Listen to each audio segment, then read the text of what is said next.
In this world of darkness populated by untold horrors, four idiots, united by fate and held together through disliking one another slightly less than everyone else they meet, might just save us all. Largely by accident. Welcome to This Bloody Mess, the increasingly poor decisions of four vampires.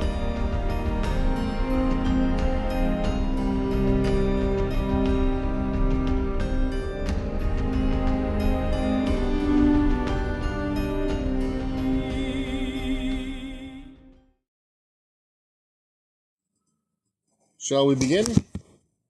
I am good to go whenever you are ready to go. Alright, so you're surrounded by other soldiers, all well armed and eager for whatever's about to happen. What do you want to do? Well, decide to get myself a meal. Probably go converse with some of the men. See how they're doing. See if any any news has come yet. Alright, you get yourself something to eat and set your plate on a table. The man next to you nearly jumps out of his skin. Yeah? What's wrong with you, buddy? Nothing. He startled me. Didn't have a good night's sleep last night. No? Felt like something was watching me. From out of that old cave in the woods. I'm sure it's nothing. You know how these things go. We're about to start a nice little fight early in the morning. Get your nerve up and it'll all be over sooner than we probably think. Well, here's hoping. Mm-hmm. Well, I don't know. I haven't seen O'Grady since we got here. Oh, Grady's a coward. Probably ran off. Yeah, you're probably right. So, any news?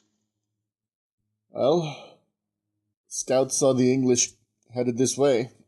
Could be here by the end of the day. Good. If I remember correctly, the plan was to ambush them. This should be... Oh, this is going to end badly for them, if everything goes according to plan. According to the scouts, they don't seem to know we're here either. Oh, that's going to make things much more fun. I slap him on the shoulder. Don't worry too much. Considering we have the high ground, they're coming into the middle of a damn valley. Ugh. I'm still more worried about that cave. What if the battle starts and, like, a bear wanders out of it? That's a fair point, actually. I mean, we could send scouts in there to take a look around. I'm sure that the commander, if he knew anything about it, would probably not want any kind of animals to wander in the middle of a battlefield. Maybe you should ask him about it. Maybe it would be a good idea to send a couple people in there just to make sure we don't get flanked by a bear. Aye, makes sense. After I finish eating, I stand up and head off to our commander. Sir. Yes? What was the guy that I was just talking to, his name again? That was... I didn't actually say, but... Let's say his name was O'Hanrahan. O'Hanrahan, is a bit nervous, sir. Apparently he, thinks there might be something, out in that cave in the woods. Cave in the woods? Yeah, thinks it might be an animal, possibly a bear, but, I'm not entirely sure, but if there is a bear in there and it comes out during the attack, that could end poorly. It could both literally and proverbially bite us in the ass. Aye, that it could. You brought a good point. Well, since he's so worried about it, take O'Hanrahan and take Leary. Leary, alright. Go poking around. Alright. If you find a bear, I don't know, stab it. Hopefully Leary has a damn bow. Don't want to be trying to sword fight with a bear. Leary's the quartermaster. Leary has 3 bows. Well, alright. I gather up those two. Leary and O'Hanrahan. Tell them we're all going into the cave. O'Hanrahan doesn't seem thrilled with the fact that he was chosen for the scouting mission, but he follows you. Don't worry, son. Whatever it is, We'll find out soon enough. Mm-hmm. About what time is it at this point? Sun coming up? Just about. It's a little before dawn still. Alright. I grab my long sword, grab my shield, get it going. Now Hanrahan takes you a ways into the woods where you find at the edge of the camp is the cave he was talking about. He points and he says, "It's in there. I could feel whatever was watching me in there. I'm not going in first." Come now, Hanahan. We're all going in together. Don't worry about it. Alright. I'll go in together last. Oh, Hanahan. Come on, man. Just walk at my side. I have your back. Well, as long as the bear doesn't have my back. Yeah, well, if that's the case, we all have something far more to be worried about. Considering that would imply that he was outside the cave. He looks around the outside of the cave and then hurriedly starts walking into the cave. I go in with him, along with Leary. Yeah. Leary seems more confident about the whole measure. In fact, you hear him muttering, "First thing I get to do, entire bloody battle, it's hunting imaginary bears." This place is dark. It is. It's a very dark cave. Which brings us to probably the first roll of the night. Oh boy. So we're going to need perception, which is a 1, and alertness, which I believe you don't have at all. No, I am fucked. So I have 1d10 here. If I roll below a 7, you're not going to notice anything. Oh boy. Roll a 10. It fell off the computer. It's a 3. Fuck. You start in to the cave. See, this is why we do prologues. You had a great idea for your story, but you never quite know how things are going to turn out. Oh god. You guys start going into the cave, and the bottom of the cave, the floor of the cave, seems to be filled with water. And you're just thinking, that's a little odd, when your foot, like, without a visual way to represent the distance, your foot just goes straight into a hole, and you trip, and your torch goes out. I am in the water. Mm-hmm. You're in the water. The torch you were using to see has gone into the water too, which means that, as per the characteristics of torches, it is no longer emitting light or heat. Indeed. I mean, I wasn't the only one with a torch, though. You were not. Oh, good! Oh, Hanrahan had one too, and as soon as you disappeared under the water, he ran. Of course he did. You can hear him screaming near the mouth of the cave, "Water bears! Water bears!" Oh, God, Oana, you're an idiot! Oh. So, yes, he, I'm going to try to swim my way back to the surface. Well, it wasn't that deep of a hole, you just tripped. Okay, so I'm not in deep water, okay? You're not in a lake, you're just vertical. Back. Or you're horizontal, that's the problem. Yes. I go back to a vertical base. Alright, in the now complete darkness of the cave, you and Leary find yourselves unable to really see, and the echoes prevent you from really telling which direction O'Hanrahan actually ran off in. Oh no. It's a little disorienting. Oh, that's not good. Well, considering I was heading forward, I don't turn myself, but I start trying to slowly walk backwards. Alright. And resting on the wall of the cave, try to get my bearing. Let's see what we can use for that. Survival, perhaps? Indeed. You have... See, survival is a skill. You have 2 points in survival. Yep. I'm going to give it with No, I'm going to give it with wit, so you have a better chance. Oh, good. So that's 4 dice you get to roll, or I get to roll for you. Indeed. And, hold on just a second. Hey, Thing, man. Taylor. Do you have your sketchbook so I have something flat to roll on? Yeah, it's right over there. Oh, here it is. All your stuff's on it.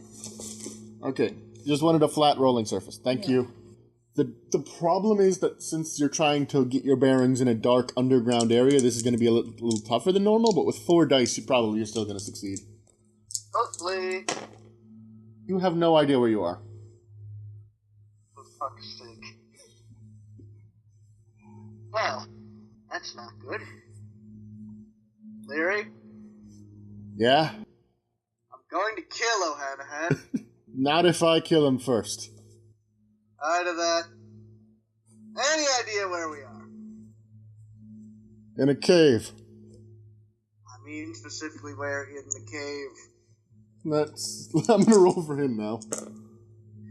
The dark part. Dark part. I'm a quartermaster, not a spelunker. Fair enough. Well, let's try to find our godforsaken way out of this. I grab onto the side of the cave and start moving. Well, considering I have no idea which way I'm going, go in the direction that I think is the way out. You're just gonna do the maze thing of putting your hand on the left side and just follow the wall? Yeah, don't have much of a choice here, do I? Not really. So let's see. I'm gonna just really briefly roll perception and survival to see if you notice something. You do not. God damn it. Dice don't like me. You know, I'm tempted to just turn on the camera and roll my own damn D10. Everything is failing. Everything is fucked. You go on for a while, and you start to notice the water's getting deeper. Okay, this is clearly not the way. No, it isn't. Who the fuck is that? That was a mysterious voice from the cave. Well, that's goddamn terrifying. What puny morsels wander into my lair?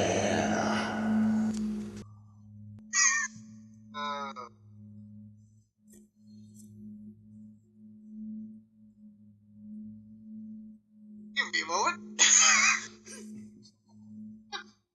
That's not the kind of sound I want to hear. Sentences you can hear ranked by goodness. This would be in somewhere near the bottom. Oh, yes. Most assuredly. Soldiers, whoever you are. Soldiers. I fought in a war once. Did you now? Well. Fought against creatures that live in nightmares. I can't imagine the horrors that you must have saw then, sir. But, I gotta get going. You wish to leave my domain? All things considered, I have an ambush to help with. Such things are truly entertaining, yes. Unfortunately, you've woken me while I'm hungry. Well, at that, considering I'm going in clearly the wrong direction, that should give me at least a slight idea of what the right direction is. Anywhere but here is better. Ass. Alright, I am gonna test. So definitely dexterity. What else can we use for that? What's a good one for running with athletics, which you don't have? For fuck's sake. It's only a +1 to difficulty. Which means one of these three dice has to hit 7 or above. Statistically, that's on your side. Holy shit. You got a 6, a 4, and a 2. For fuck's sake! Come on! Well, you know what? I'm gonna switch one of these dice out. We're gonna try that one more time. Good lord! You got a 2, a 10, and an 8. Thank God!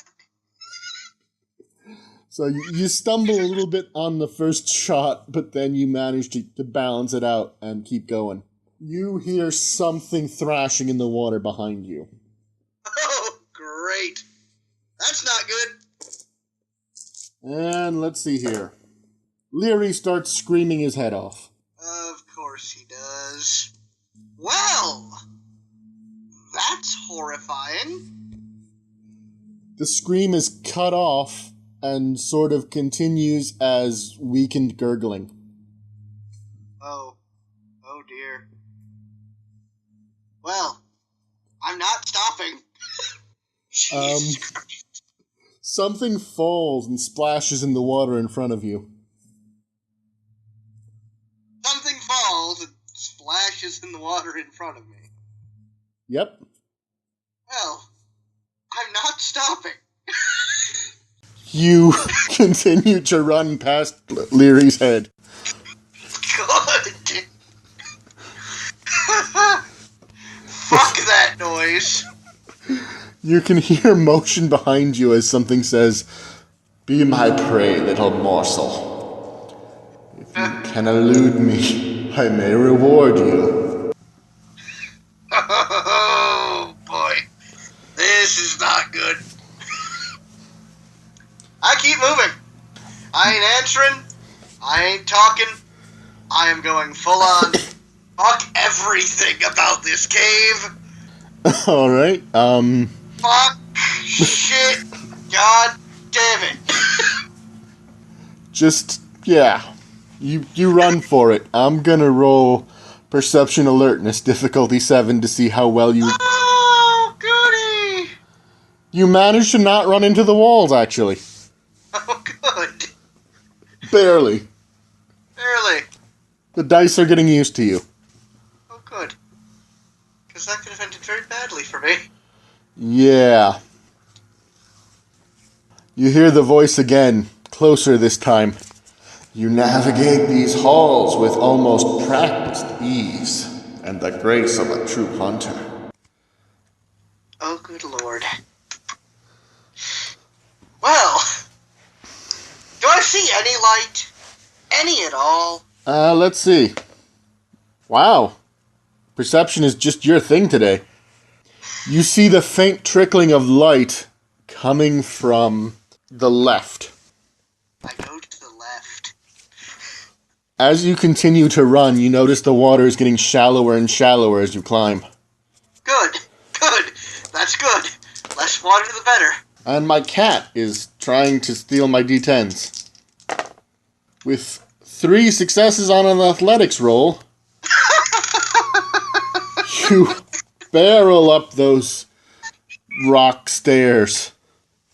Like the devil himself is behind you, which for all you know right now he might be. You burst out of the cave and into the first few rays of dawn. You look behind... I keep moving. Yeah. But this time I look back, terrified of what might be coming after me. Looking back, you see a dark figure retreat back into the cave, and you hear his voice one final time say, "A promise is a promise, young soldier. You eluded the hunter. I will seek you out again and reward you." You do that! I begin walking, slowly, catching my breath. You hear Ahead! You hear a familiar voice from nearby. "No, I swear, a bear got him." I call out, "No fucking bear here!" O'Hanrahan freaks out and spirals around. He's like, "Sir, you escaped the bear." I draw my blade, pointed at him. "You cowardly son of a bitch! Nearly left me to die in there. Nearly did. Where's Leary? Dead, far as I know." Was it a water bear? I'm assuming he was talking to the commander. It looks like he was talking to maybe someone higher up than you guys, but it's not the commander. I look over at him. This one's a coward. I don't know what it was that chased me out of there. It talked, though. Commander looks at you and he just says, "From what I'm gathering from the two of you, you were attacked by a talking, swimming bear." It was no bear. Right. Talking, swimming, not a bear. Got it. Anyway, all things considered, we may want to move trees in front of that cave, if at all possible. You know, chop them down. I'll see if the commander can spare any men, but he's already mad he had to send a scouting party into a cave to look for bears that probably aren't there. Considering Leary didn't come out, and I'm pretty sure he died in there, he might want to look into it. All right, I'll call him over. You see him signal to someone, and your commander does in fact show up. Commander, this one, I pointed to O'Hanahan, ran first sign of trouble. Something was in there, but thanks to his cowardice, we didn't have a light to see whatever it was. Leary didn't come out. I barely managed to escape with my life. I don't know what's in there. Called itself a monster. It spoke? It did. Would that not imply that it was human? It implied it wasn't human, but I'm not entirely sure. Had a human shape. I'm not going to have this ambush ruined by mountain crazies. Take O'Hanrahan, seal up the front of that cave. Oh, god damn it. He just leans in and whispers, if at all possible, have him on the inside.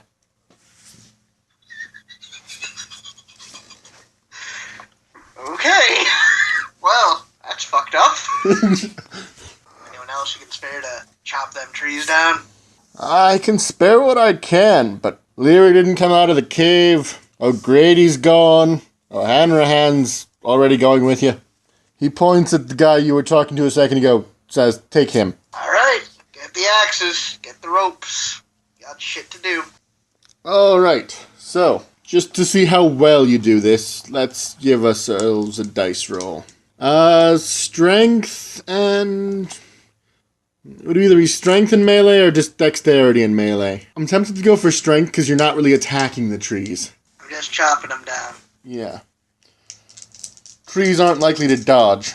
Yep. Considering I got 3 in melee, 2 in strength. Alright, so that's a 10 and a 1, which cancel each other out. Fuck. Then 2 3s and a 2. Fuck.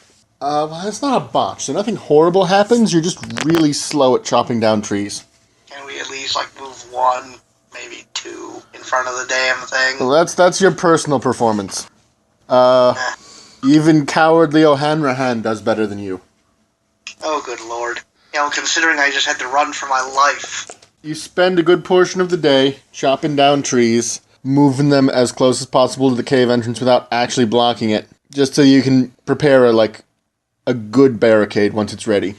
I'm gonna roll something just to see. Oh, God. Uh-oh. It was perception and alertness, for which you only have 1 die, and you rolled a 1. For fuck's sake. So I didn't see this coming. You do not. You're just too busy barricading this cave entrance, for which I'm going to throw dexterity and craft as a roll. So, Oh boy. 3 successes and a 1. So 2 successes. You manage a pretty nice barricade. Uh-huh.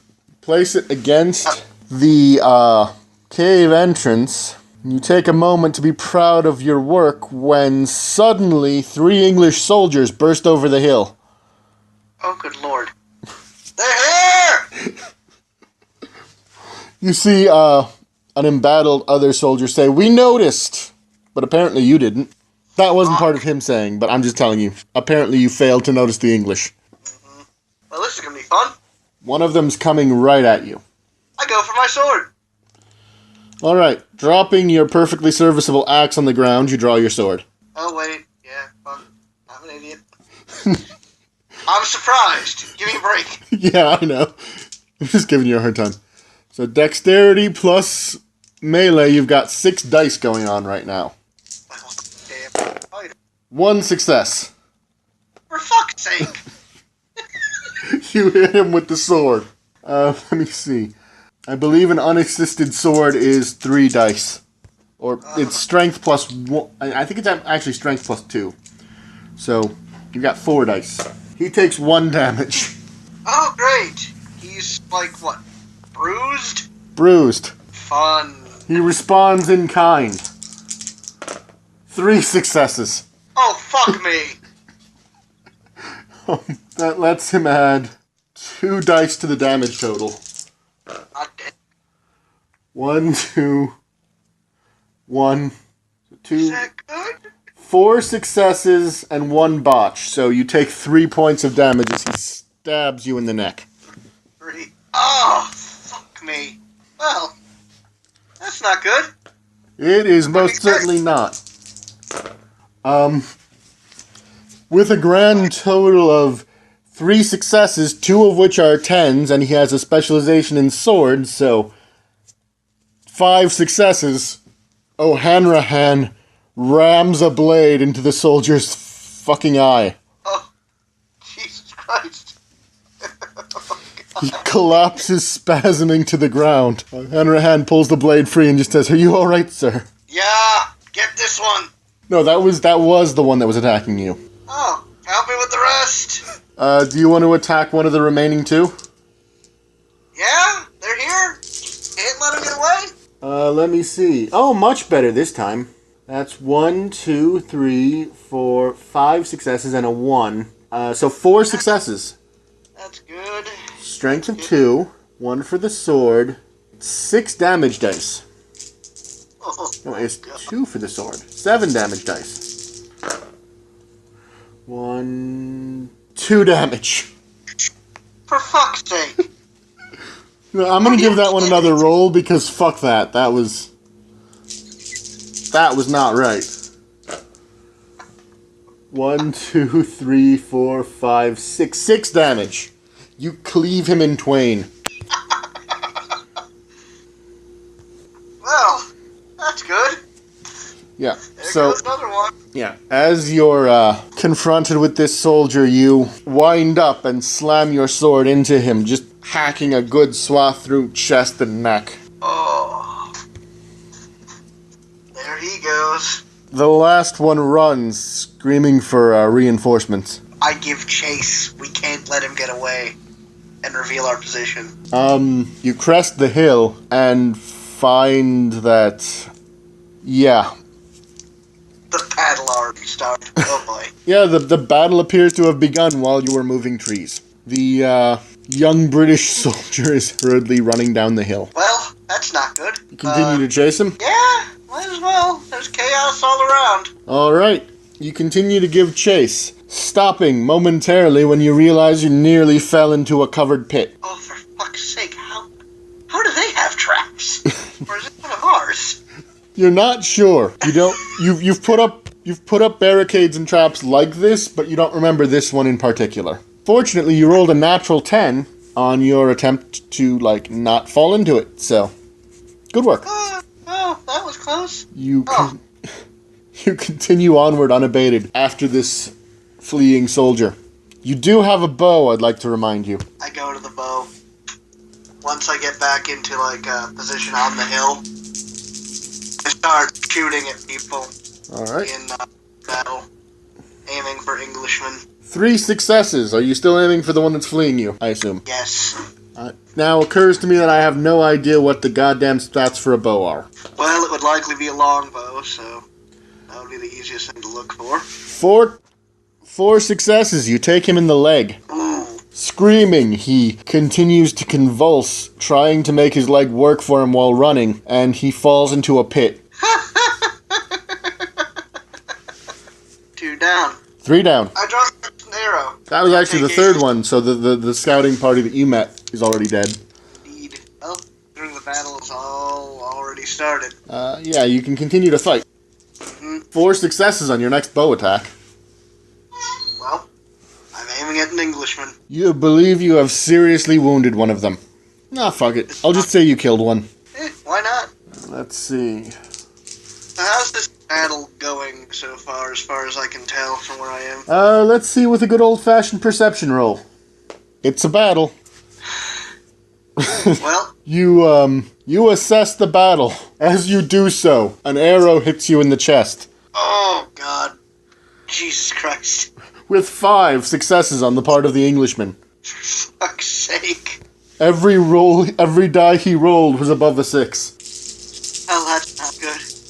The arrow hits you in the chest for minimal actual damage, but you fall backwards into the pit. Oh, god damn it. Am I still alive? You are bleeding, but you continue to be alive. You gotta... Ugh. Don't kill him in the introduction. Damn. I'm not. I'm not listening. I'm just saying. He asked me if he was still alive, which he is. Alright, so let me see. I'm gonna roll quick stamina here for you. You easily survive the fall, shrugging off the damage because you land in water. Oh no. No, not again. I begin standing. I look around. I'm not in a cave, am I? You are. Fuck! You are in a cave to which you have just barricaded the only known exit. Are you shitting me? Wow! Back into the wolf's den I go. Oh, God. This isn't good. That reminds me. Let's see how your perception goes. Nope. You rolled a 2. You are... Not a critical failure. It's not a critical failure, which is why, in the dim sunlight, you do manage to spot, when they are very close to you, a small collection of wolves. Son of a bitch. It is not your day. No. No, it's not.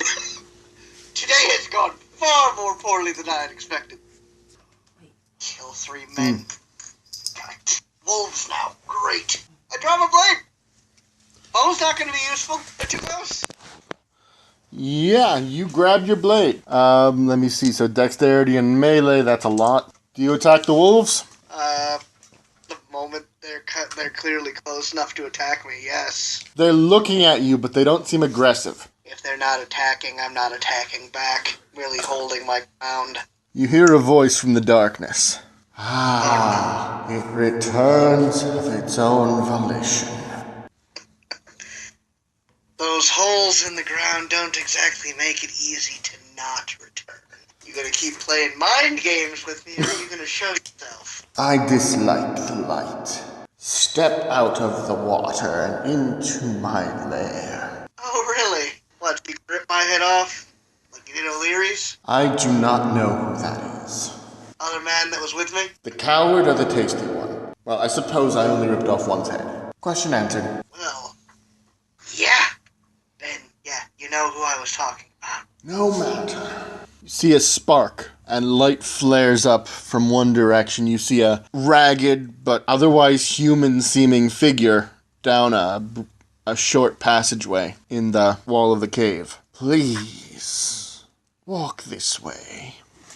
My honored guest. You find it leads out of the water and into a small, naturally occurring grotto. Uh-huh. Inside, you find the 2 wolves that approached you earlier. They have been following you at a light pace. The mysterious figure pats one on the head. So, who, pray tell, are you? I am almost certain I had a name once. These are the things that you forget when you've been away from civilization for a while. That's an answer at least. Well, I don't know, what should I call you then? He thoughtfully scratches his wolf's ears. While we are on the subject, I do not know your name. Actually, that's going to be quite interesting, considering... I just realized something very interesting. I only wrote down the name that he has in his current life, considering he's had to change it a few times at this point. Fuck it. He took his, this is a name he's used twice now, so whatever. James McGann. James. This is a good name. I think I knew one once. It's possible. I seem to recall being called Henry at some point in the past.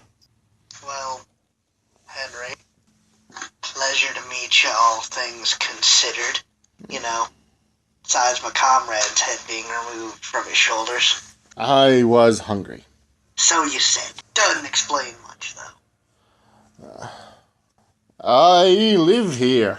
You're the ones who are causing a ruckus, making it damn near impossible to sleep. What's going on up there, anyway? Fight for freedom. Trying to get the English off our land. Ah, freedom. Push all the way to Dublin, and then out of the damn country. You want freedom. Aye. English killed me pa. Burned me farm. Figure I should pay him back in kind. I can show you a way to be more free than you could ever dream. That's so. Aye. He gestures at the wolves and he says, animals, they know the secret to true freedom. That's a lesson I learned from the person who made me what I am.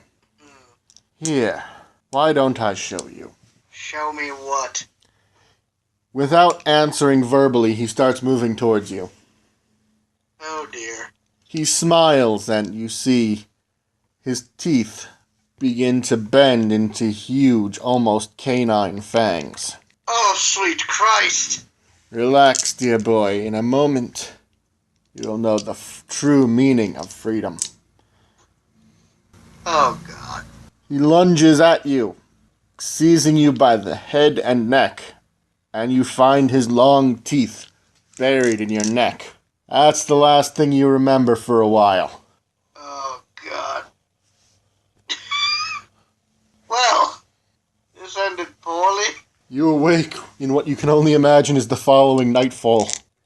Oh. Okay.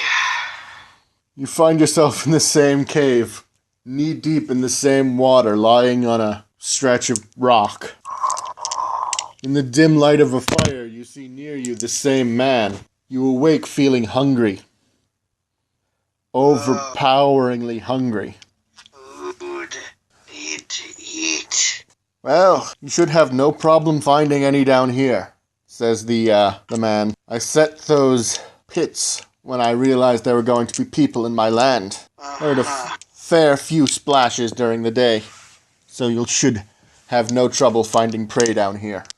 Pray. Prey?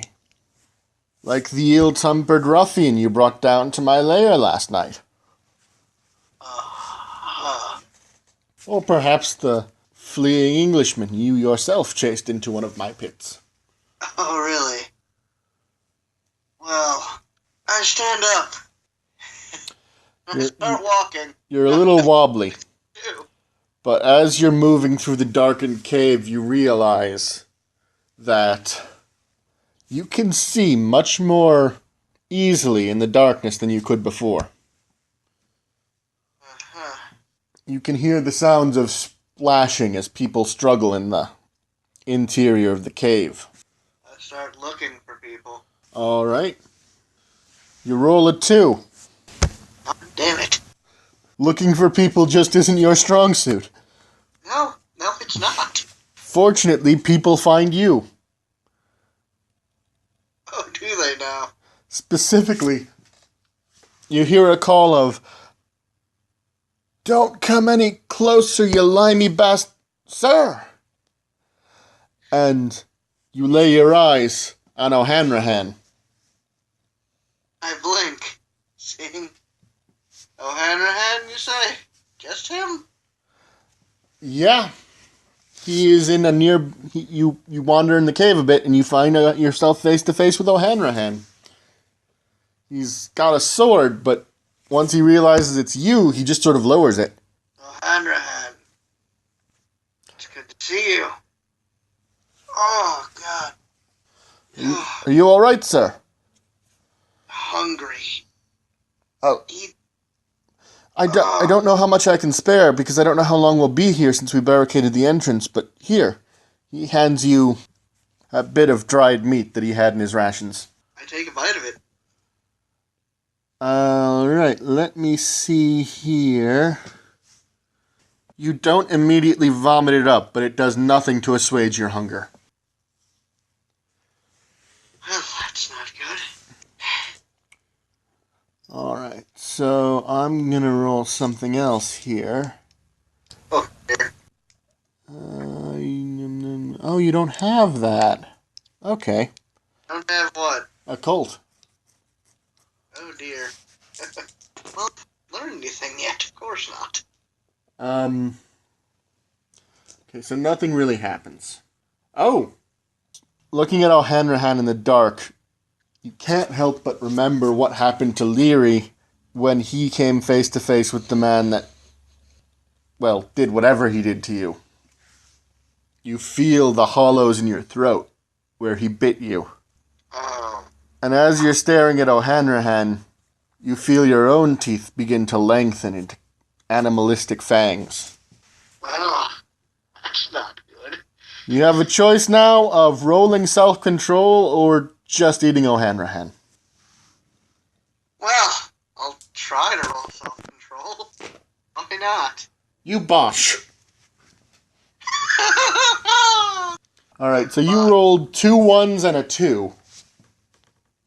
That's really bad. Yeah, it's... Each one subtracts a success, and you rolled no successes. So you have -2 successes. You, without any pretense of civility, immediately frenzy and start ripping O'Hanrahan to pieces, drinking his sweet human blood. Well, that's not good. Oh, this has gone from bad to worse. Let's see how you fare on a conscience roll. Much better. Alright, so you slide out of your frenzy with the mutilated body of your cowardly friend in your hands, and are able to justify your actions morally to your worldview. You do not lose humanity. He was a coward? He was a coward and a scoundrel. Exactly.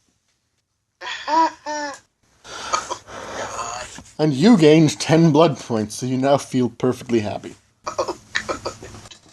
Oh, well, that happened. You feel a little weird, and taking a moment to look at yourself in your reflection of the moonlit water, you can see that your eyes are glowing red. I blink. Oh, God, no. Yeah? What in the blazes am I? Hang on, I'm going to test for something. Whoops. Appearing behind you with absolutely no warning, the man from the cave says, "We call ourselves kindred, but I believe the mortal word for us is vampires." I blink, staring at him. Of course, some cultures go with vampire, vampirshi, Nosferatu, the unquiet dead. So, yeah. Well, You are now Gangrel. you're gonna have to explain some of these terms. The world of the human is lost to you now. The way of the beast is the way forward. The hunter. Well, lived off land up to this point. Guess it ain't that much different. Excellent. I say, chuckling nervously. Now, you've finished with your friend over there, he says, pointing at the disfigured lump in the middle of the water. There's a good couple of 100 fleeing Englishmen. What do you say we pick off a few of the weakest and the slowest? Sounds like a good time. Come on, I know another exit to the cave. Oh, well, that's good. I follow. Your sire begins teaching you the ways of the hunt. He teaches you to access your powers.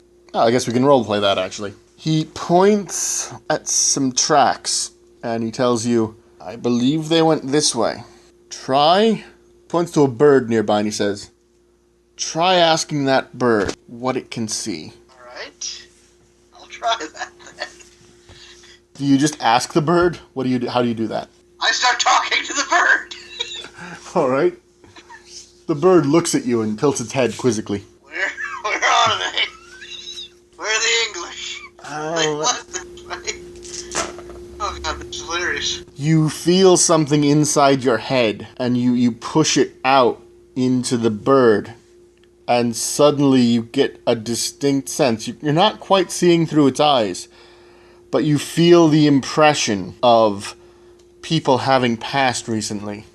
Wow. You also get the impression that if you told this bird to do something, just sort of without even having to say it, you could get it to behave a certain way. Behave a certain way, you say? Mm-hmm. Well, I suppose I try to get it to, show us the way that they went. The bird flies off excitedly, at a pace which you can follow. I follow. Before long, you find yourself at a small encampment of hiding English. Oh, good. Your, erstwhile master, before you can actually walk into the camp, puts a hand on your shoulder and says, "This might be a more advanced technique, but I have faith that you're ready for it." He holds out his hands, and they mutate into vicious claws. I blink twice. Okay. He just reaches up and rips a tree branch off of a tree with one of them. Boy, that barricade would have been useless. Yep. Well, I had to try it at some point. I try focusing myself and try to grow claws. You do so. I blink twice. That's impressive. Yeah, you have claws now. Well, this should be fun. I'm not even gonna roll for this because this is facile. You descend upon 3 mildly wounded English soldiers and together rip them further to shreds, laughing all the way.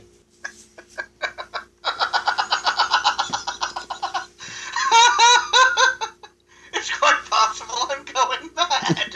The man beside you says, "That's good, embrace that. That's the feeling that we're going for." Oh, I just keep going. This could be quite fun. Indeed. But come, we've spent a long time on these men's trail. The sun will be rising soon. And what you are now is not the kind of thing that can hang around in daylight. Well, that's not good. Might make things easier attacking the English, though. I say, chuckling under my breath before I follow them. Indeed. You know, I have grown a little bored of my cavern system lately. Perhaps I could be of use. I'm sure that you could. All right. You fight for freedom, I'll fight because I'm bored. Better reason than none. And this is probably our time skip moment. Yep. Now that I've learned all this stuff, what has happened in the time that I've been immortal? Well, the two of you have, by and large, enjoyed the solitary life of the gangrel. He did help you finish your war, which, I mean, history will tell you how that one went. Well, not everything worked out, but hey, fights happen. In addition to that, yeah, for the most part, you wander the countryside. He teaches you about the vampire life. You go hunting together. Occasionally you go fishing together, which mostly just consists of leaping at fish from the shore. Hey, sounds fun to me. There's a cat after my pizza and my D10s. That cat better not eat that pizza, though. Pizza's delicious. That kind of solitary life has lasted you a few hundred years. It's now the early 20th century. A little bit after World War I broke out, this is starting to get interesting. World's finally starting to get a bit fun again. Yeah, and that's actually what brought you guys out of the solitary lifestyle this time. Get away from my D10s. So, you broke loose to fight the Germans every now and again, wandered about a bit, some more, and in the end, you actually ended up with a bit of a manor house somehow. Well, that's strange. Mm-hmm. Where, pray tell, did we end up specifically? Apparently it belonged to a... I'm sorry, too much of my concentration is going to separating cat and pizza right now. Understandable. Yes, what happened was there was a nobleman who gave you some of his spare land after you saved his life during World War I. Ah. Sort of as a gift. He proposed knighthood, but it turns out the ceremony takes place during the day. Can't do that. No. Oh, that would have been funny. I dubbed these, "Sir, why are you on fire?" Just get it over with quickly. Yes. Sir, why are you on fire? I'll take it. Goodbye. So yeah. It's quite a nice place. You guys have taken to roaming the countryside around it and sort of declaring that your hunting grounds, which is much more convenient than wandering around. You've sort of moved all your earthly possessions into this manor. Mm-hmm. Makes sense. Mm-hmm. Sense. Now, you are just waking up for the evening. You're in the manor house. Let's say it's a late fall evening this time. Oh, good. Nights are starting to get longer again. This should be fun. As always, your sire has woken before you, and most likely already wandered off into the woods. Well, I suppose off I go. We run into each other, we do. If we don't, we don't. Yep. Are you hunting anything, or just looking for him? I'll find something to eat. Entertain yourself? Find food. So one of the tricks that your sire has taught you is that you can, although it's not quite as tasty, you can subsist on the blood of animals. So typically if you're bored or have nothing else to do one night, you'll just go and track down 1 or 2 deer and make a meal of them. Better than nothing. Let's bring up this character sheet again. I'm going to roll perception and... It's okay, I'm going to make it perception and survival. So it's a decent roll. You managed to spot some tracks. Oh, good. Suppose I begin following them. I mean, it's a pretty uneventful hunt. Sooner or later, you track some deer. They're not the easiest prey, considering, but with your advanced techniques, you're able to bring them down. You could always roll for that, but considering how my dice feel about you. Oh! You got 3 10s, a 9, and a 1. You hunted the fuck out of those deer. Fun. Yeah, unsheathing your claws. You go wild, shredding a deer's neck with 1 slice. The other makes a break for it, but you don't care. You've gotten your prey. And as you dig in, you see a shape descend from the trees, clatter down onto the remaining deer, and begin drinking its blood. I watch, seeing if I can recognize the shape. I'm assuming it's who I think it is, but... It is indeed your sire. 2 of you enjoy a meal of deer blood. The hunt's taken a few hours out of your otherwise boring night. But it's at least something. He turns to ask you if you've noticed anything in the woods lately. Anything suspicious? Not that I've seen. He nods and says, I haven't seen anything either, but I have a bad feeling nonetheless. Oh, that's never a good thing to hear. Your feelings usually do get us in a bit of trouble, or at least point it out. Significantly. It's been known to happen, yes. I learned to trust my guts a long time ago. World is changing around us, and I'm not a big fan of that. A little bit of change is good, all things considered. I don't know, Change, they get boring. I heard there's some people in America who have learned to fly. That's quite the feat. What do they do? Flap their arms? I don't know. Maybe there's some Misi. What? That's a name I've never heard before. I've heard a lot of things, but that's one I've not heard. They're a very ancient and once respected clan of vampire. I've heard some of the oldest ones can grow huge wings and flap around. That's goddamn terrifying. Indeed, Boy, they are. I thought us with our animal forms were kind of, freaky, but, that's a bit much. Aye, indeed. They call them fiends for a reason. Well, I'm sure that it's probably not Zemnisi. I don't think that, any Camarilla would particularly care for, them flying about, as it were. Aye, probably just some mortal trickery. Most likely. Have you seen these cars? My goodness. Have Who I would have seen... thought an immortal could actually ever possibly outrun us? Don't get me started on these automobiles. I mean, don't get me wrong. If I really want to, I can catch one. But my God, it's tiring. Oh, I tell you. I've never bothered chasing one that I can imagine. I remember when they first came out. I spent 2 weeks chasing cars, even if I didn't know what I would actually do if I caught one. Well... Thrill of the chase, I suppose. Indeed. It's rare something gives, you especially any kind of trouble. And those blasted sticks that they carry now. What are they called again? Guns. I hate guns. They're quite the, how you say, they used to be so imprecise, but nowadays, don't want to run into someone with a least a rifled one. Muskets, those are all well and good, and they would miss you by a mile. I remember the days of sword and axe. Elegant weapons for a more civilized age. Ah, indeed. Back then, I really used to feel like something when I would ignore weapons in favor of my own teeth and claws.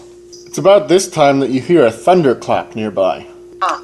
Or something that sounds quite a bit like one, since you didn't see any lightning and there's nothing in the sky. I blink a few times and start looking in the air. That's... Speaking of the devil, maybe that was a rifle just now. I am going to roll perception and not get my hopes up. Oh, I'll be damned. 7. What? Exactly what you needed to notice something. Oh, good.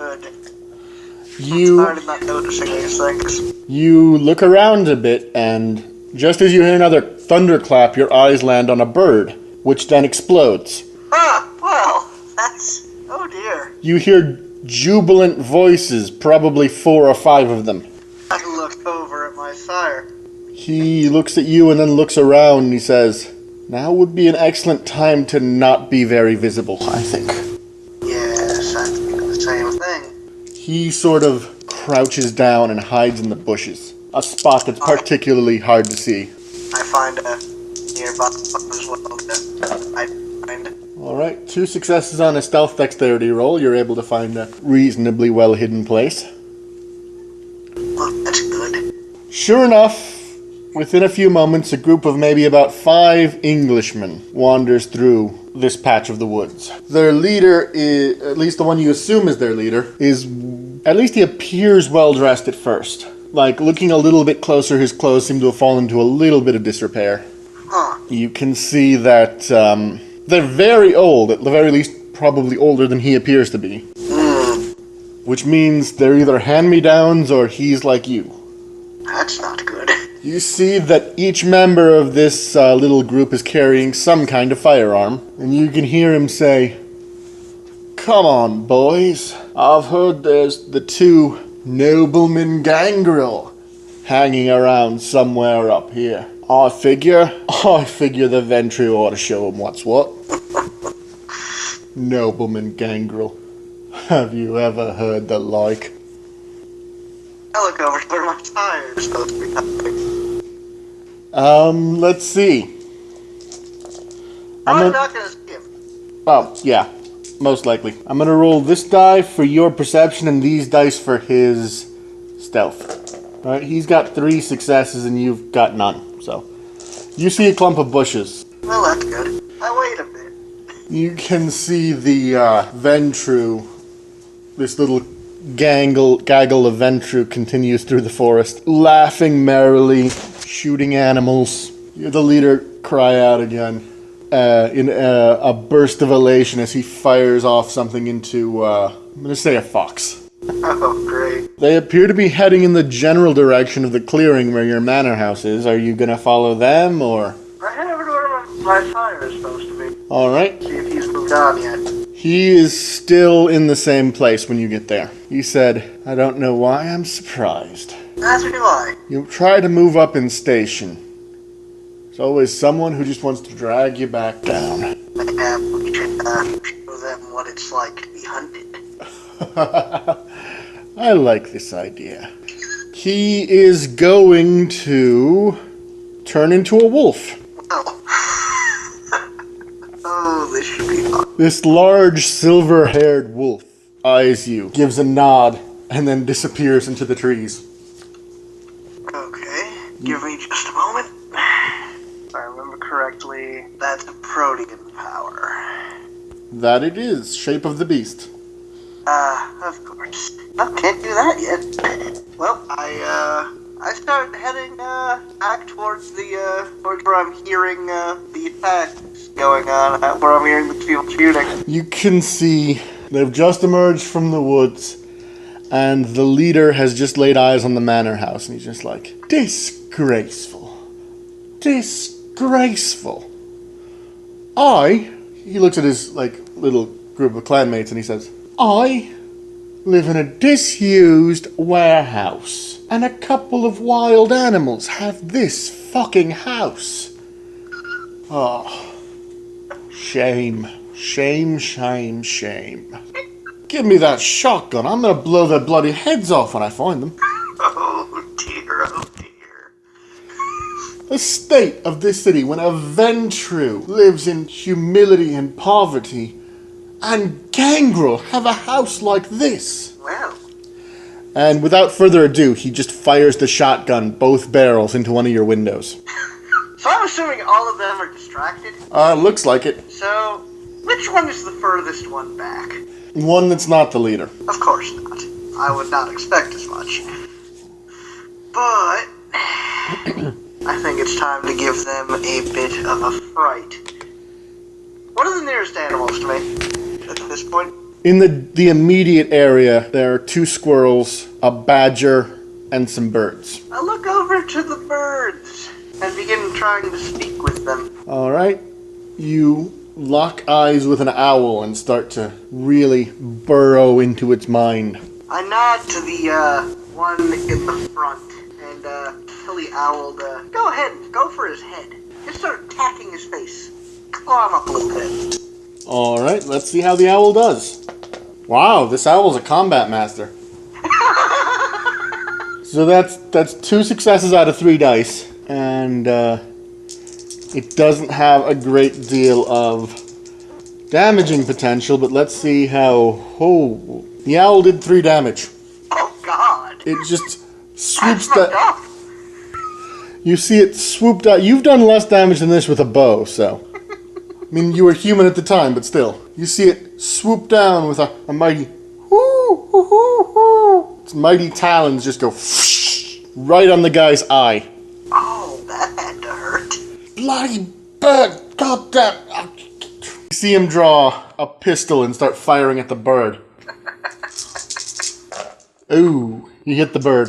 Bad for the bird. Very bad for the bird. The bird falls helpless. It's not dead yet, but he got it in the wing. Oh, that's too bad. Any other animals nearby? You still got some squirrels and a badger. Badger it is! I begin talking to that one. Alright, as you do, you can hear him saying, birds don't do that on their own. One of them's near. You connect with the badger. Badger's going after the leader. Oh god. Honey Badger don't give a fuck. 2 successes and a botch, so it gets 1 success, it hits the guy. Well, at least he did that. Point of damage. I forgot the guy's soak roll, though. He's able to ignore the badger bite and soak at least some of the damage from the owl attack. Well, that's something, but hey, he can't be feeling all that good. By the way, at this point, my claws have come out. Alright. So you pop your claws, shink! Wolverine style. Snicked. And I start waiting in the bushes, moving about to make sure that while they're, searching about, that I'll get the jump on one of them. Alright, so as you're waiting, start moving around a little bit. Trying to stay hidden, I assume. Yes. 3 successes. You are pretty damn hidden. So you continue your campaign of stealth as 3 of his coterie begin to comb the woods. There's 1 to your left, 1 to your right, and 1 vaguely heading towards you, but if he continues his current course, he'll just sort of slowly drift off to your right. Well, I wait for that one, but if he does go past, I will, I'll wait until he does go past, and jump out, give him a few claws to the chest, Alright. for invading our territory. You also notice something. Oh? There's a glimmer of silver to your far right, and looking over there, the figure has disappeared. The figure. Yes, the man who is searching the woods to your far right has just vanished in a glimmer of silver. Oh, that's not good. Your sire is currently a silver wolf, I remind you. Oh, right. Yes. Well, that's good. Alright, so the hunter nearest you has made his way past you. The moment his back is to me, I spring up and aim for his neck. Alright, you've got 3 dexterity and 2 brawl. I figured those would come in handy. 3 successes on clawing him in the neck. Oh, God. So 2 of those successes carry over into extra damage. 2 for your claws, 2 for your strength score. You're looking at 6 dice of potential damage here. Oh, Jesus. You dealt 5 points of aggravated damage to him. 5 points. He has a single fortitude dice he can attempt to soak with. He soaks it down to 4 points of aggravated damage. But he's been mauled. Yeah, here's the deal. He soaked some of that damage, but that doesn't mean his head doesn't go flying off. Oh, God. That, you just leap out, you double slash him with your claws, and, you dig deeply enough that you feel his spine sever at the point of his neck. His body drops, and his head drops too, but it takes a little bit longer because it flies up into the air first. Well. The remaining 3 seem to have noticed you. Of course they have. I begin moving. Alright, you approach, and... I didn't say approach. I'm running. Running away? Strike them from the shadows. A bullet catches you in the back. That hurts a bit. Well, we'll see how much it hurts. So he got 4 successes. Oh, Christ. That's 3 extra dice for damage. And then I believe... 1, 2, 3, minus 1. So then you also get the opportunity to soak that, which is just a stamina roll, since you don't have fortitude. You got a 1, 7, those cancel each other out, a 9. So you knock out 1 point of damage from the 2 that you took.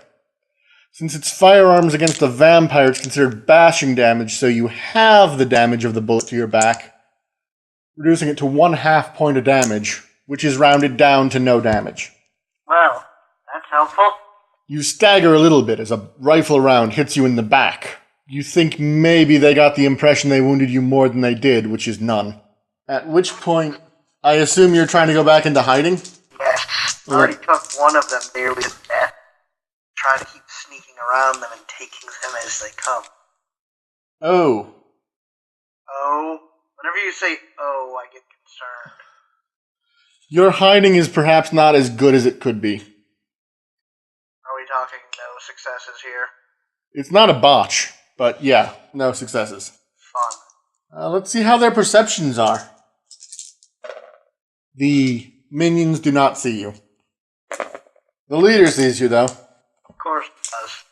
He just draws a sword, and you see him coming straight at you, and he just says, "Right, fuck the gangrel and fuck the bloody firearms. We'll do this dance old school." Hey, buddy. That's how you want to do it. You ever fought against a weapon that was enchanted by a Tremere before? That's a new one. He waves the sword and it catches fire. Oh, that's nice. In the face of fire, you're suddenly less confident. I'm gonna go ahead. I went ahead and rolled for Rotschreck, and you got a success, which means the way this works is every turn you have a chance of running from the fire, or every so often. If you can accumulate 5 successes before failing a roll entirely, then you don't fly into a blind panic and flee from the fire. Question. How do you determine that roll? Courage. Your courage is a 4. Right. Well, not bad there, at least. No, the maximum is 5, so you're a very courageous individual. Oh. Considering I know he's already a bit hurt, not by enough that I would be able to believe he's dead, but considering there's a chance I could kill him, okay, I'm going for him. Alright, claws. Claws. Ooh. Okay, so you got 2 successes. One's a 10, but that doesn't really matter, unless it's a specialization. I'm guessing that's because one of the failures was a 1. No, it just means that unless you have a specialization in dexterity that's based around attacking with claws, or something in Brawl like that, then it doesn't really matter. 10s are just really good rolls, unless you have a specialization with something, in which case they count as double successes. Huh.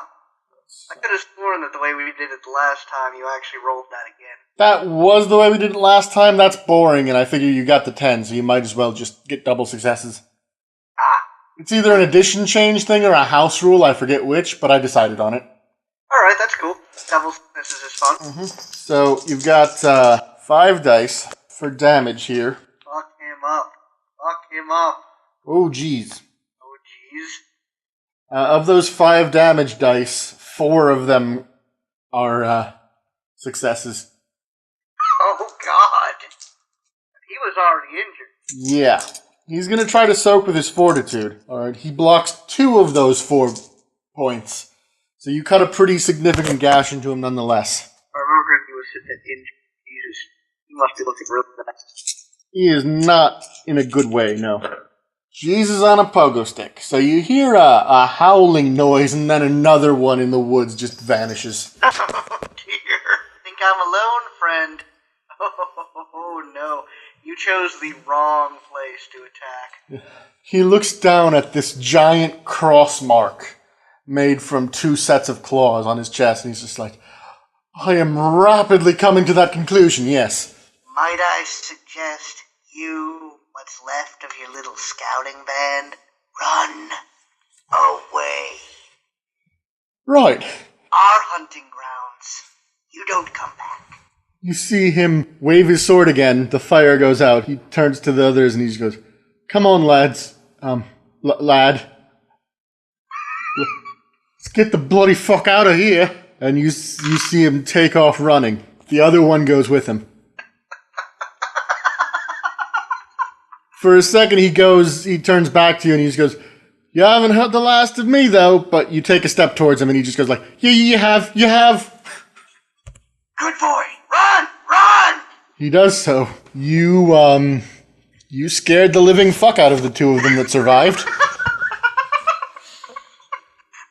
And take a quick lick of delicious Ventru blood off of your claws. Your sire, now human again, takes a step out of just sort of steps out of the woods, patting his stomach, and he just goes like, oh, that was delicious.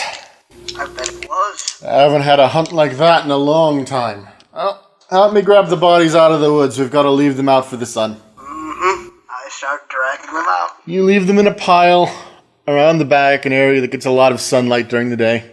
By the time you're finished with that, it's almost time to head in for the night. Or for the day, rather. You know, I'm feeling it might have not been a good idea, all of a sudden, to leave them alive. He just shakes his head and he says, nah, but vampire law is what it is. If one of our kind surrenders... Now that I think of it, I'm not sure if that is a law. Huh. Maybe we should have eaten them. Maybe. Well, if we see them again, we'll eat them. I did give them a warning. Don't come back. You do, well, sorry. I could forgive trespassing, you know that, but I don't know, he just seemed like he wanted to kill us. I find it kind of offensive anyone would traipse on another man's hunting ground, especially if he knows it's that man's hunting ground. As you enter the mansion, he goes over to a corner, and in that corner there is a single object that's out of place in this entire elaborate mansion, which is just a small collection of boards that cover up a hole in the floor. He picks them up, he places them aside, he steps onto the earthen floor, and he says, I'll see you in the morning, before melting into the dirt. That you will. I'll see you at the evening. Really gotta get used to saying stuff like that. That you will. So he melts into the floor, you go off to wherever in this manse you make your haven. Generally, I would go for whatever the lowest floor is. It's a nice bedroom with no windows on the ground floor. Makes sense.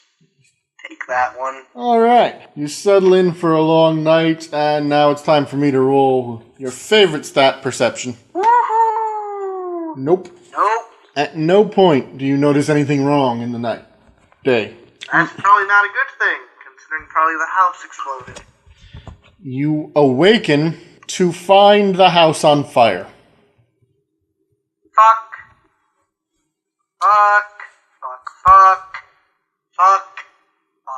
Your sire is nowhere to be found and the house is ablaze. Is my room particularly on fire right now?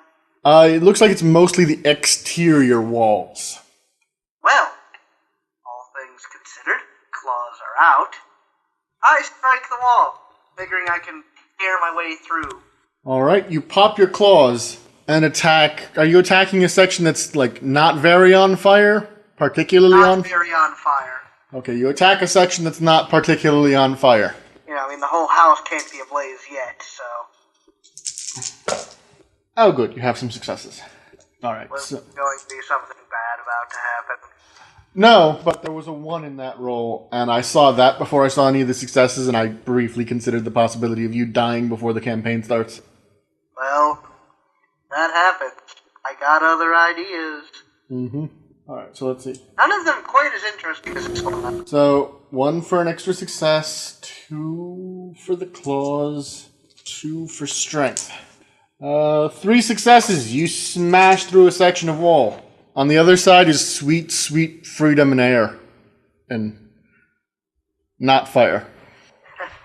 Oh, good. Air. Sweet air. I move. Quickly. You move into the woods and find that they, too, have been set ablaze. Oh. Well, somebody's angry.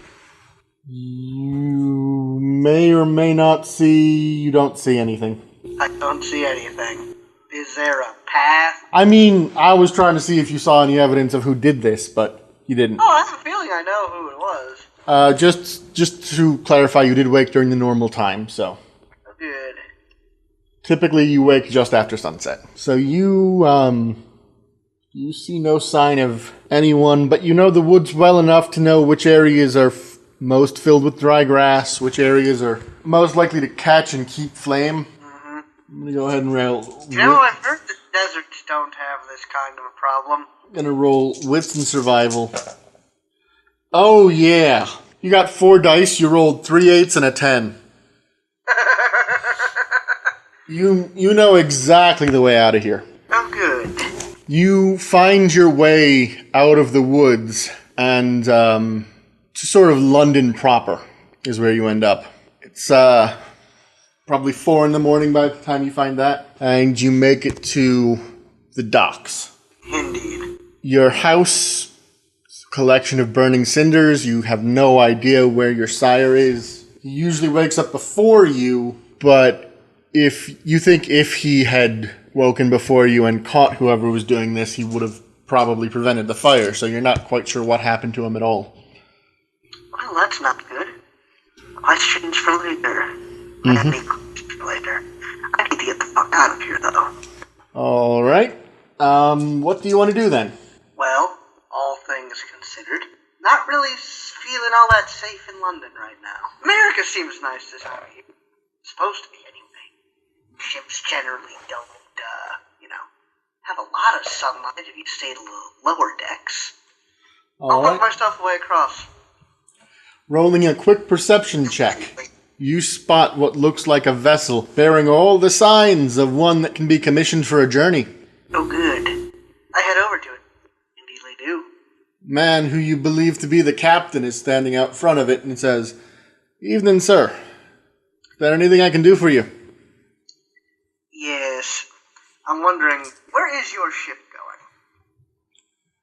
going? Well, we don't have any set destination at the moment, sir, but I'm hiring it out. If there's anywhere you need be traveling to. Across the pond. Hopefully to Boston, but anywhere on the east coast of the Americas will do. You do realize that'll be quite a lot of money to be taking a journey like that, sir? That won't be too much of a problem. Indeed it won't, because you did have the forethought to grab some of your resources before you left the house. You flash him your bankroll, and he immediately ushers you onto the ship. He tells you, "My crew's out for the night, but for money like this, I can have him ready to sail by first thing in the morning, sir." Good. I'm going to go find somewhere below deck to rest. About how long will this journey take? Oh, it'll be about a period appropriate amount of time for the early 20th century, sir. Whatever that happens to be. About 2 weeks, you figure? Aye, that sounds right, sir. Wonderful. I'll be on my way then. You descend into the lower deck and sort out a place for you to sleep. No windows or large gaps in the wood that might let in sunlight. You do find a nice cabin, which they, of course, are willing to let you use since you're paying them quite a lot of money. By the morning, The rest of the hold is lined with goods they've managed to, in short order, arrange to transport to the Americas. Quite probably smuggling them, but you don't care. And with that, you're just 2 short weeks and a few drained sailors away from Ellis Island. Or wherever immigrants go to in this time of... All things considered, I'd rather not bother with the documentation. You slip him some extra money and he just takes you to an abandoned stretch of beach. And off I go. And so you creep aboard the American shoreline in the middle of the night. A free gangrel with some admittedly English money. True, but it's not too hard to get all that transferred around. And this brings us to our second time skip. Onward we go. You awaken for the third time, and by the third I mean many, many more than third times, because you are several hundred years old. Oh, God. You are in a decrepit trailer smelling vaguely of urine, which is impressive as you don't need to urinate. All helps with the image. There is... Gotten a few hobos to piss in here. Quite frankly, it's probably the animals that you frequently keep company with. Them too, but hobos too. Gotta once in a while pick up a transient and, drink them. So you awaken in your trailer in the middle of the desert, looking around. Everything seems normal, except... Oh, God. Everything seems normal. I begin walking around, getting ready for my nightly broadcast, or at least 3 times a week broadcast. All right. You do so, making the preparations with your makeshift radio station. You still notice nothing wrong, or at least nothing out of the ordinary. Of course not. I start the broadcast off as normal, Hello, this is DJ whatever. I haven't even come up with a radio name yet. All right, I am going to roll Charisma plus Performance. Oh, good. Something I'm quite good at. 5 for Charisma, 3 per Performance. That's 8 dice total. Let's see how your broadcast goes. 4 successes, no ones, and 2 10s. I believe we ended up going with Smooth Talker for Charisma, so that's 6 successes. Yes. You see, admittedly, you don't really have a ratings thing or anything, but if you did, you'd have some of the highest ratings you've ever done. And tonight's discussion was on Bigfoots in the desert. They are out there. Apparently the public really loves discussions of desert Bigfoot. Or sand yetis, as you call them. Yes, indeed. The Sand Yeti. You're just wrapping up your set when you hear a light tapping at the door. And with that, I must say goodnight. Sleep sound, everybody. And I go to the door. You open the door? I peer out the slight, things the blinds, see who's there. You see a man, well-dressed, genuinely well-dressed. He's not wearing a shitty suit that looks like it was once fancy. Oh, great. He's wearing a pair of sunglasses at night, and behind him is a limo. I open the door slightly and peer out. What, pray tell, you doing on my land? You're the radio guy, right? That'd be me, Commander X. Yeah. Old friend of yours wants to have a chat. I blink twice. Would this happen to be an old Victorian gentleman? Mayhap, go chap and cheerio and all that? I think he's Spanish originally? Well, color me intrigued. He's, waiting for you in the back of the limo if you'd like to take a quick ride with us. I suppose. Don't see why not. Alright. You get out of the trailer, you hop into the back seat of the limo. The man that you were just talking with goes around to the driver's side and begins to drive away. And you see that there is a figure, quite a large figure, in the darkness with a cigar in his hand. It looks like he's wearing a white suit. He is incredibly large, like this weird mix of muscle and fat that tells you the guy was built to fight stuff. When he dips his hand down out of the shadows and into the light, you can tell that his skin is horrible. It looks like it's a weird combination of albinism, skin cancer, and burns. Wow. And as he leans forward from the shadows so that you can see his face, you recognize this man, not from any point in this chronicle that we've done, but as someone you've met since you came to America, a Nosferatu named Wilson Kincaid White. Mr. White. He gives a chuckle and he says, "And you're Mr. X, of course, now." Well, that's the radio name anyway. Still James. Yeah. You're that way. Well, I'm glad someone's keeping an eye on those damned sand yetis. Of course. I mean, how else are you going to cover up the strange animal mutilations out here and all that? What can I do for you?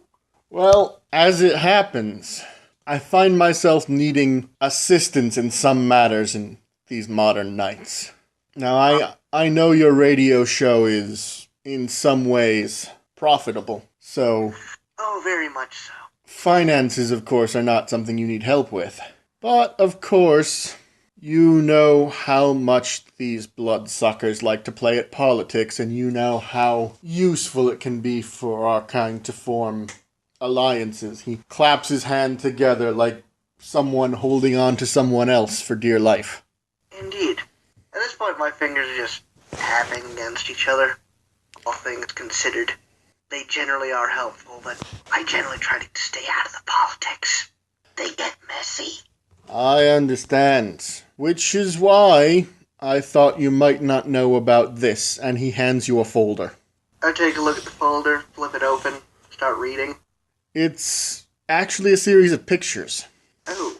Most prominently, you see a figure getting off a boat in the middle of the night. Do I happen to recognize this figure? You haven't seen him since he was pissing blood in his pants and screaming and running out of a Victorian yard, but you do recognize him. I close my eyes, begin tapping my thumb against the door. Okay, so he's here. Oh, goody. Kindred have long memories and don't like to be embarrassed. I did give him a chance to not come onto my land. He fucked that up once. He shows up anywhere near my territory.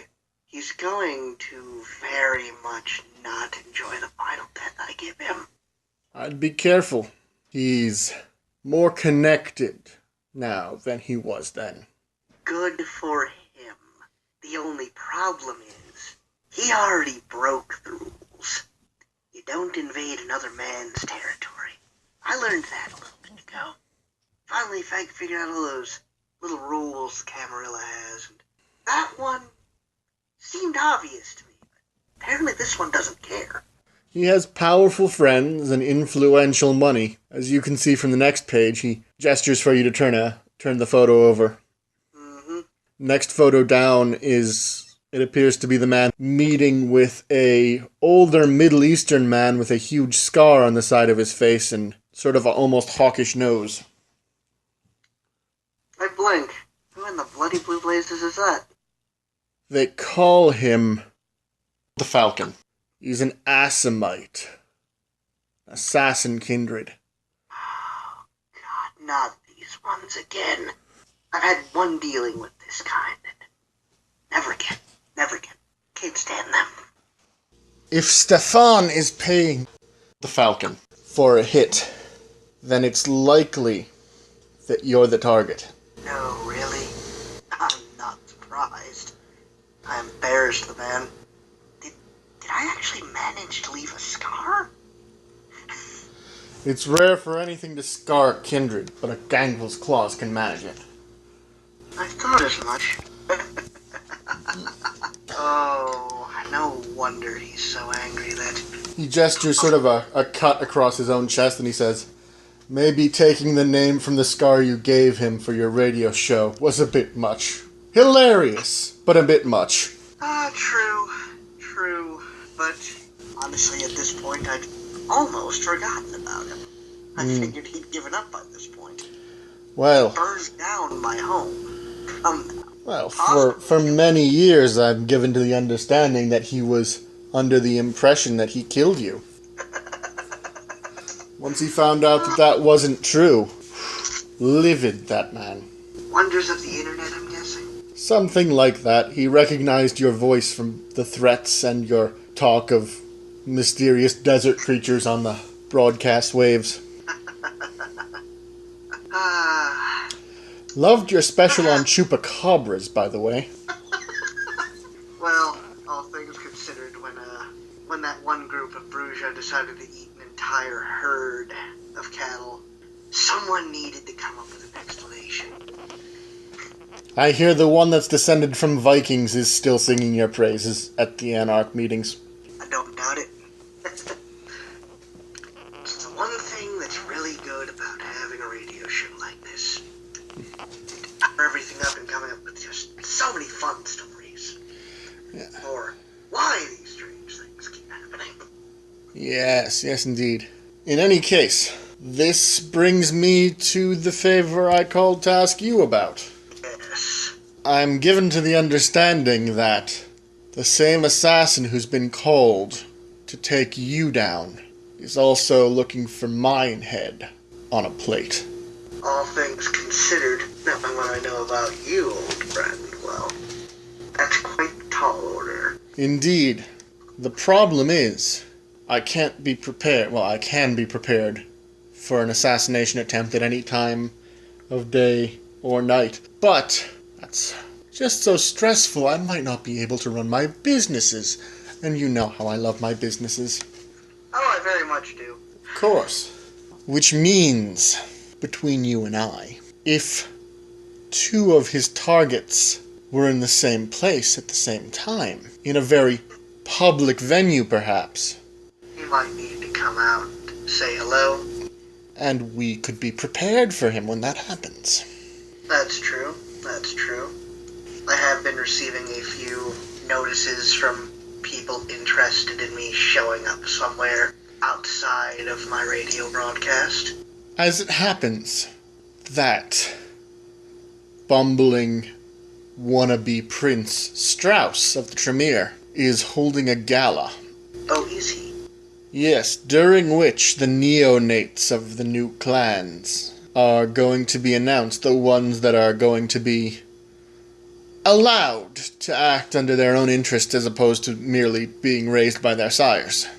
Ah, It's a huge public occasion. Every kindred in the city's gotten an invitation, and I've already publicly accepted. Were you to do the same, we might force our mutual enemy's hand. well, I don't see why not. I mean, it is such a rare occasion when I do come out. I have a feeling that might make a few of the local Ventru and their upper class lot shake a little bit. It could be good for a laugh. I know they are positively livid when I actually accept the invitations to their little soirees looking like this. He gestures at his horrific face. Personally, I enjoy it. I think it's the Italian tailored suit that really gets to them. Stop getting Nosferatu on the good clothes! Oh, I have missed you. I show up with a few snakes, wrapped around the neck, all very happy. Ah, the Alice Cooper. I bet. Yes, indeed. But yes, I have a feeling that will be not only most entertaining if I were to publicly accept, but as well to have a little look at the new blood coming in to these nights. I've met a few of them. Fenimore finally had a child. Oh, did they? Yes, you know, that stuck-up Ventru billionaire. Wait, that one. That one. I'm shocked. I legitimately didn't believe he was even ever going to pass on these little gifts. I've heard he's tried before, but this is the first time one's made it this far. Who is it? I must know. I'm afraid I don't know his name yet, but I was there when he was introduced to the prince for the first time, just as that little ceremony of I exist, please don't kill me. I forget what the Camarilla calls it, but you know, they have so many rituals. It's dreadfully boring. Extremely so. But he's going to be there. He's made it to the point where he's being cut loose to go off on his own. Very fun. Don't know much about the others. Well, I don't listening into any possibilities you heard. I mean, all things considered, dealing with one Ventrue, that's fine, but always so concerned when we hear Tremere or something. Good word. One of those. Toreador, that's the one. I get so many hateful letters about my broadcast from Toreador in the city. I'm surprised some of them can spell. As am I, but then again, what do you expect? So, considering our need to show up at this gala and have announced ourselves publicly, what else might you suggest doing to draw our mutual friend out of hiding? So far, everything I've tried seems to have failed. He's been picking his battles very carefully. Though, to be fair, I've been a bit obvious about my attempts to draw him out so far in the hopes that a more subtle maneuver like this might actually manage to make it work. I've tried having Stone follow him around, but... Stone. Remind me again. Just one of my followers. I don't know if you actually met him. Quite a big one. No, I don't believe I do remember. I'm sure if you come along on this, you'll meet him soon enough. Most likely. Anyway, if you wish, I can arrange to have my limo driver come to pick you up for the gala, or if you prefer to come yourself, it might be more discreet. Oh, I'm sure discreet is one word to describe it. Though, admittedly, when I do show up, I'm going to make quite the, scene, as it were. I don't go to these galas very often, after all.